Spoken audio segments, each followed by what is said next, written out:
ચોટીલામાં સરકારી જમીન ઉપર વન વિભાગના કર્મચારીએ દબાણ ઊભું કરી બનાવેલ ગોડાઉનને સીલ કરી દેવામાં આવેલ છે.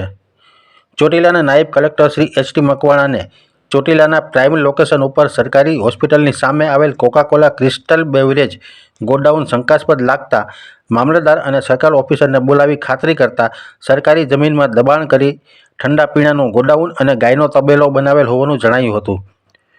ચોટીલા વન વિભાગના કર્મચારી ભરતભાઈ બાવકુભાઈ ખાચર દ્વારા દબાણ કરાયું હોવાનું અને ગોડાઉનને ભાડે આપી દર મહિને 12,000 રૂપિયા વસૂલ કરવામાં આવતો હોવાનું પણ ખુલતા સ્થળ ઉપરથી પાણીની 42,000 બોટલો, ઠંડા પીણાની 6,000 બોટલો મળી 11,40,000 રૂપિયાનો મુદ્દામાલ જપ્ત કરી ગેરકાયદેસર ગોડાઉનને સીલ મારવામાં આવ્યું હતું.